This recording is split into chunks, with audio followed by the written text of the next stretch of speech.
지금 보고 계시는 영상은 주택 청약 종합저축 2편이고요. 1편에서는 청약통장 가입 시 주의사항과 국민주택 그리고 민연주택의 1순위와 당첨 방법에 대해서 좀 알아봤습니다.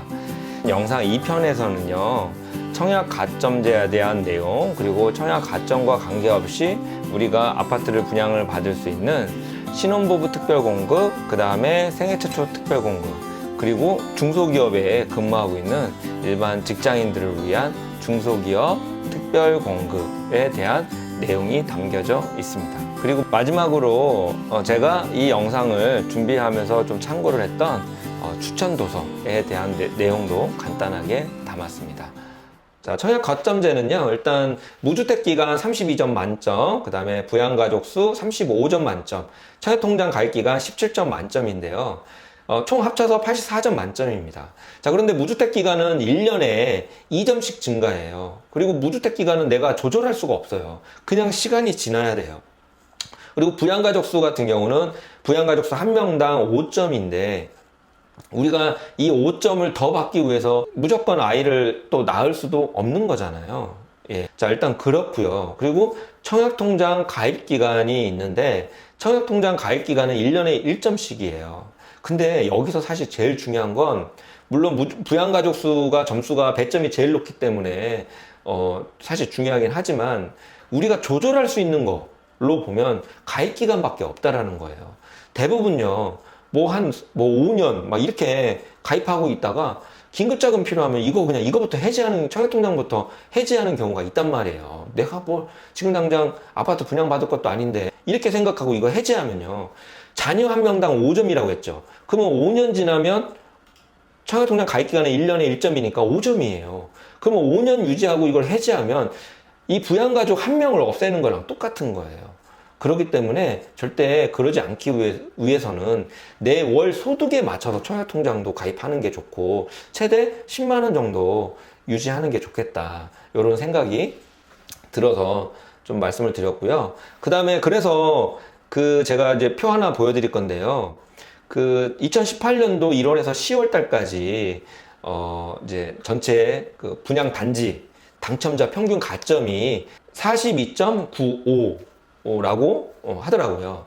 그러면 42.95를 맞으려면 제가 대략 이렇게 넣어봤거든요. 그럼 무주택 기간이 7년이면 16점, 부양가족 2명을 한번, 그러니까 와이프하고 자녀 이렇게 넣어보니까 15점, 그리고 청약통장 가입기간 어렸을 때부터 가입했다 치고 10년 넣으니까 12점, 그래서 대략 43점 정도 나오더라고요. 그러니까 이것도 사실 쉬운 일이 아니죠. 그러니까 잘 유지하는 게 중요하다.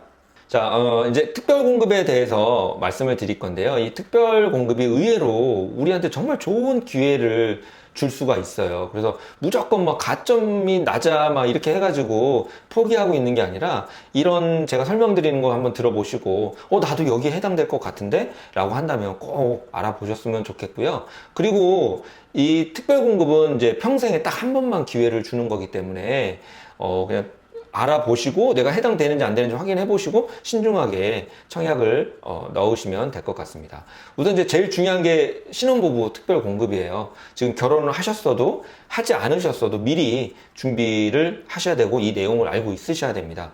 결혼 7년 미만인 부부면 가능하고요. 그 다음에 청약통장 가입 기간이 6개월 이상만 넘으면 돼요. 그리고 이제 다만 85제곱미터 이하의 주택, 아까 국민주택도 85제곱미터 이하의 주택이라고 했죠. 얘도 마찬가지로 85제곱미터 이하의 주택인데 국민주택, 민영주택 두 군데 다 청약을 넣을 수가 있습니다. 그러니까 기회가 더 많아진다고 보시면 돼요. 국민주택보다 민영주택이 훨씬 더 분양 단지가 더 많기 때문에 훨씬 더 기회는 더 많아졌다, 이렇게 보시면 돼요. 그 다음에 이제 소득의 구간이 있어요.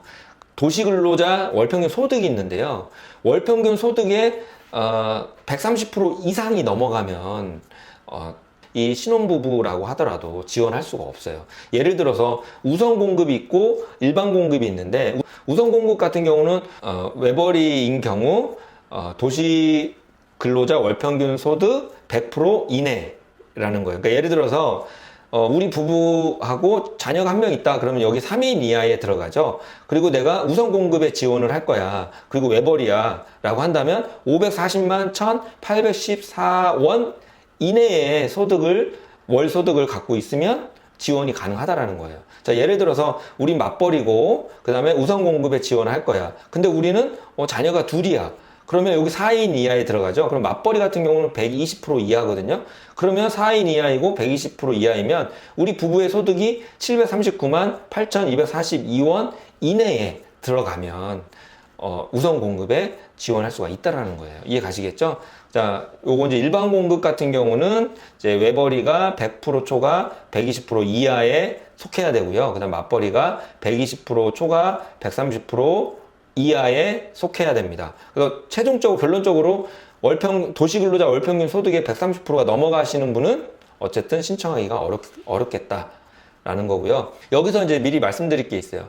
만약에 이제는 결혼하신 분이라면 또는 결혼하지 않았다 하더라도 어차피 결혼하실 거라면 이 소득 구간을 미리 알아 놓으셔야 돼요. 그래서 만약에 내년에 연봉이 올라간다. 이럴 수 있겠죠. 그렇기 때문에 내 현재 연봉 또 앞으로 올라갈 것이냐 올라가지 않을 것이냐 이에 따라서 내가 지금 청약을 넣을 것이냐 말 것이냐 이런 것도 좀 계산해 보실 필요가 있다라는 거죠. 자, 그 다음에 순위는 미성년자 자녀가 있으면 일단 1순위로 들어갑니다. 그리고 태아도 포함이에요. 그리고 나머지는 이제 2순위로 들어가는데요. 1순위자들 중에서 경쟁을 해야 되겠죠. 근데 이제 국민주택 같은 경우는 굉장히 이것도 청약 가점제처럼 가점이 있어요. 그렇기 때문에 이 가점을 좀 알아보셨으면 좋겠고요. 민영주택 같은 경우는 1순위자들 중에서 경쟁을 할 때 해당 주택 건설 지역에 거주자거나 자녀 수가 많거나 이렇게 되는데 또 자녀 수가 또 동일한 경우가 있어요. 그러면 여기서는 이제 추첨으로 당첨자를 갈리게 됩니다. 그래서 해당 지역에 거주하면서 내가 분양받을 지역에 거주하면서 2명 이상의 자녀가 있다라고 하면 유리하다. 이게 왜 중요하냐면 일단은 요걸 염두해서 지역을 선정해서 그 지역에서 거주하는 거, 신혼부부라면 또는 결혼하실 거라면 요런 걸 염두해서 애초에 그 지역을 선정해서 거주하는 것도 하나의 전략 포인트가 될 수 있겠죠. 그리고 이제는 아무리 신혼부부지만 자산이 너무 많은 부잣집 신혼부부는 안 됩니다. 그래서 자산 기준이 부동산 공시지가 2억 1,550만 원 이하이고요. 그 다음에 자동차는 2,779만 원 이하의 자동차를 소유하고 있어야 됩니다. 그래서 이런 것도 알고 계셔야 되는 거죠. 그래야 자동차를 구매할 때 이런 걸 미리 계산하고 구매를 하고 내가 청약에 넣을 수 있겠죠. 그 다음에 생애 최초 특별공급이라는 게 있어요. 요게 좀 신혼부부하고 좀 겹치는 부분이 좀 있거든요. 그다음에 무주택 세대주 구성원이고 그 다음에 청약통장 예치금 600만 원 이상이면 얘는 신청 가능해요. 그 다음에 혼인 중이거나 미혼 자녀가 있는 경우, 그 다음에 5년 이상 소득세를 납부했어야 됩니다. 그 다음에 자산 규모는 아까 신혼부부 특별공급하고 똑같이 2억 1,550만 원 이하의 부동산, 그 다음에 자동차는 2,779만 원 이하의 자동차. 그리고 얘는 아까 신혼부부 특별공급은 이제 민영까지 있었잖아요. 민영주택까지 청약을 넣을 수 있었는데 얘는 국민주택만 청약을 넣을 수가 있습니다.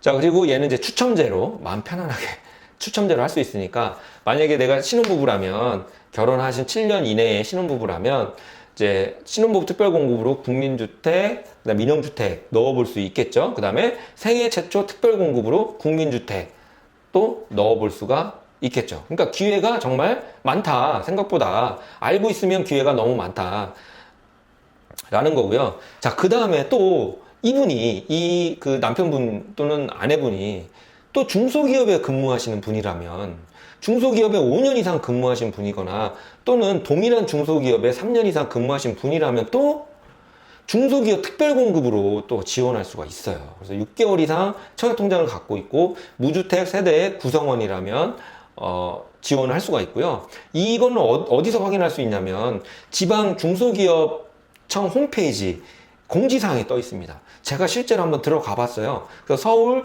중소기업청 홈페이지에 들어가 보니까 정말로 공지사항에 딱 첫 번째 딱 요게 떠 있더라고요. 그래서 여러분들 지역 해당되는 중소기업청 홈페이지에 들어가셔가지고 이것도 한번 확인해 보시라는 거예요. 그리고 다자녀, 그 다음에 노부모 보양도 있는데요. 요거는 이제 각자 알아보셨으면 좋겠고요.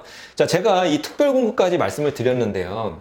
오늘 제가 드리고 싶은 요점은 뭐냐면 그냥 이거를 나하고 관계없는 일이다 라고 생각해서 해지한다거나 이렇게 하지 마시고 언제 내 인생에 언제 어떻게 새 아파트가 나한테 선물로 올지 모르니까 이걸 잘 갖고 있으시라는 거예요. 잘 갖고 있고 아는 만큼 보인다고 미리 알아놓고 이거에 맞춰서 거주지를 움직이거나 이거에 맞춰서 뭐 자산 규모를 맞춘다거나 이거에 맞춰서 좀 전략을 짤 필요가 있다라는 거예요. 그리고 또 생각보다 청약의 기회가 굉장히 많다. 그렇기 때문에 반드시 꾸준히 잘 유지해라. 이런 뜻으로 이거 좀 준비했고요. 바로 제가 꼭 읽어봤으면 좋겠다라는 책을 추천드리도록 하겠습니다. 제가 추천 도서 말씀을 드릴게요.